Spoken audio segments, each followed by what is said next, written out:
Looks, yes, it looks good. Space is decent. Performance, it is nice. Features, well, a half tick there. Does it sell? Well, we'll keep that column empty for now because we are not exactly sure what went wrong with the Renault Captur. Was it the promotional campaign? Is it the design? Or what is it? What exactly made the Renault Captur sell so less in numbers? And what makes the competition sell so high? And should you consider buying it in 2019? More such questions will be answered today right here on Fortune Reviews. So without any further ado, let's begin. A special vote of thanks to Unique Automobiles Kolhapur for providing us with this car. The information regarding the contacts and the address will be provided down in the description, so please do check them out. Now let's talk about the sheer size of the Renault Captur.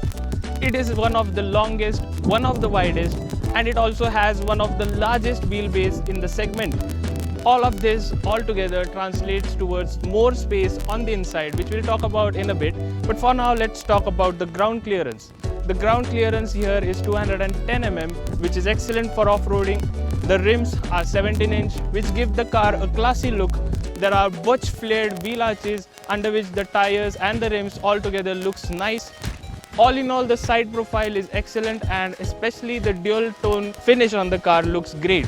Now moving on to the rear end of the car shares a resemblance to the Quid and it tries hard to shrug off that resemblance. The wraparound windshield, the tail lamps, the bumper all look like a bit of a polished version of the Quid. But I'm not saying that it's an ugly looking car. The Quid itself is handsome and this just tops it off. The boot space on the Captur when the seats are up is almost 400 liters and the seats fold down not in a 60-40 split to free up space of 1352 liters, which is great. The 2019 Renault Captur gets a new top-end Platine petrol variant along with new standard safety features. The petrol-powered Platine variant gets additional features compared to the RXE variant.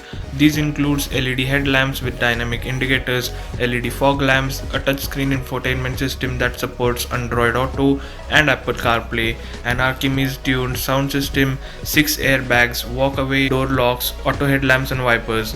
The Platine variant is priced at 11.99 lakhs, which makes it 2.5 lakhs dearer than the RXE variant. Overall, the Captur is now more affordable than before, with prices going down from Rs 26,000 to Rs 51,000 depending upon the variant you choose. Getting inside the Captur is an occasion because there is no typical bulky key, but there is this card-sized card key, which is an excellent touch. And once you get inside and get comfortable, you notice that you sit a bit high up, which is nice.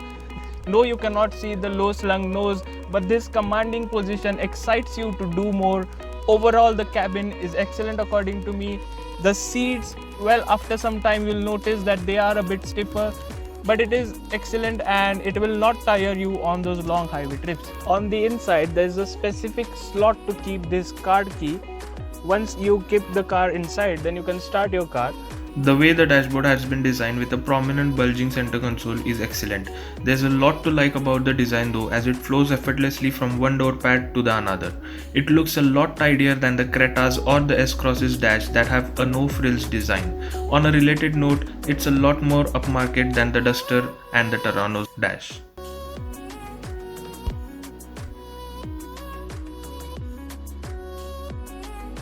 Once you start the engine, there's a typical diesel clutter which settles into a nice smooth idle. And now with that said, let's get driving.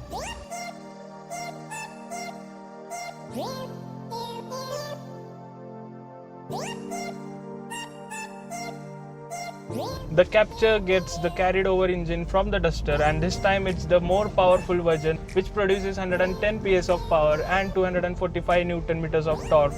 And you have to get a bit used to keep this car punchy because there is a significant amount of turbo lag, and past 2000 RPM this car gets going. But once you are used to it, dancing those needles is an easy task. Well, now that we are done with the front end of the cabin, let's get to the rear seats and find out how they are. Well, firstly, getting inside the car, it would have been easier if the door opening was a bit wider, but nonetheless, Once inside, you find that these seats are so comfortable. The front seat is adjusted as per my height, which for reference is 6'1", and I am very comfortable here. The seating position is nice. You don't feel hammed inside here in spite the rising window line. You are very comfortable here, and the seats, as on the front end of the car, they are a bit high up and they give you a sense of safety here, which is again nice. Talking about cushioning and support, it is spot on, and as on the front end, they are a bit stiffer on the rear end also, so you won't get bored or uncomfortable on those long highway trips. There are storage spaces here, which is a nice thing. There are also AC vents here for more comfort and convenience. The tech kitty in the Renault Captur does add a great deal of novelty. Aside from the push button start, the smart card, cruise control, automatic AC, the Renault Captur gets LED lighting inside the cabin too. Even the headlights and fog lights employ LEDs, with the fog lights offering cornering function for enhanced safety. Like in the Maruti Suzuki S-Cross, the Captur 2 features automatic headlamps and automatic wipers as well as a touchscreen infotainment system. However, I wasn't very impressed by the Renault Captur's 7-inch touchscreen. For starters, the display looks far too similar to the unit found in the Renault Kwid. Even the graphics and colors look very similar. While the touch response is a lot quicker than in the Kwid, the screen itself feels a bit tacky to use. Get going, drive calmly, and the insulation is enough to cut out most of the diesel engine sound. But when you push it hard, expect to hear quite a lot of it. Out on the highway, the Captur is at absolute ease. It would make a fantastic road tripper. Getting to the triple digit is a fuss-free affair, and maintaining it is still easier. The Captur comes equipped with dual front airbags, ABS, EBD and brake assist. Along with it, it also has ISOFIX as standard across all the variants. Moving to the higher variants, you add features such as side airbags, hill start assist, electronic stability program, rear parking sensors and a rear parking camera with dynamic guidelines. Well, after taking a look at everything that the Captur has to offer, I will surely state that this is a very underestimated car in our country. Yes, I agree there are certain features which are missing, but that is that. Whatever it has to offer is quite a great deal.